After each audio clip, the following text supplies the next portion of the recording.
First, the cases have stabilized for the last 2 weeks, in fact, slightly more than 2 weeks. Yesterday, we had the usual terrible Tuesday, which is the post-weekend spike. So we have about 3,500 local community cases. Today's numbers are being finalized, but appear to have moderated, but still slightly above 3,000 local community cases. So we have to monitor the trend over the next few days to understand where is the trajectory of the infection, of the transmission. The important thing is it is no longer doubling every few days, like what we have seen in late September and early October. But the top line of infection numbers are actually less important. What is critical is how the top line translates into the bottom line of how many patients fall seriously ill and need hospital or ICU care or die. That leads me to the second positive, is that there is now a higher percentage of infected persons with no symptoms or mild symptoms. This percentage used to be about 98%.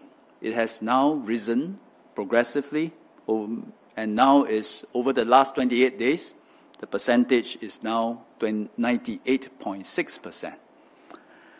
And the remaining 1.1% needs oxygen supplementation, 0.1% needs ICU care.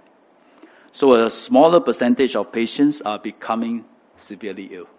Third positive is that amongst the seniors 60 and above who are vaccinated, the number getting infected has been falling. At its peak, which is early October, we get 1,000 vaccinated seniors being infected in a day. 1,000. Yesterday, this has fallen to 279. Now let me talk about some of the negatives that are still around. First negative, there is still no sign of cases falling. This will take time. Second negative is that our hospitals and healthcare workers continue to come under pressure.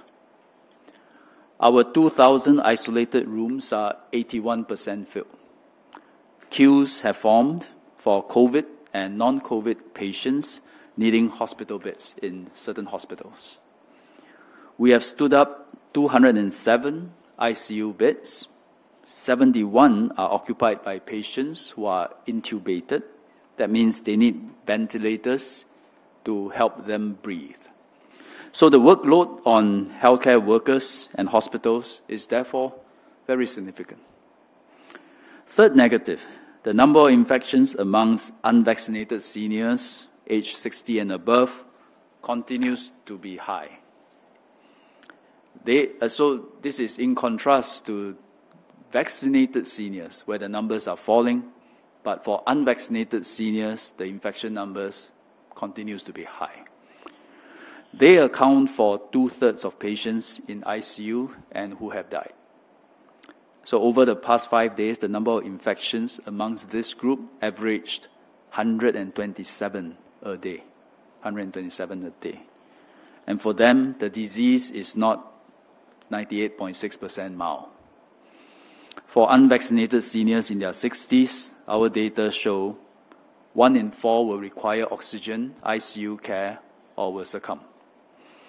The risk go up to 1 in 3 for those in their 70s, 1 in 2 for those in their 80s or older. Once an unvaccinated senior is on oxygen, more than 1 in 5 will go on to need ICU care or die. So I hope with the vaccinated differentiated measures implemented recently, it will bring this number down, bring this number of infections of unvaccinated seniors down. But hospitals are no doubt bracing themselves for a sustained heavy patient load. MOH is doing whatever we can to support and bolster the hospitals. If need be, we will open up more ICU beds. Our hospitals and healthcare workers will need the help from the rest of Singapore to keep caseloads steady, not overwhelm the system, so that we can continue to do our best to give proper medical care to all patients, COVID and non-COVID.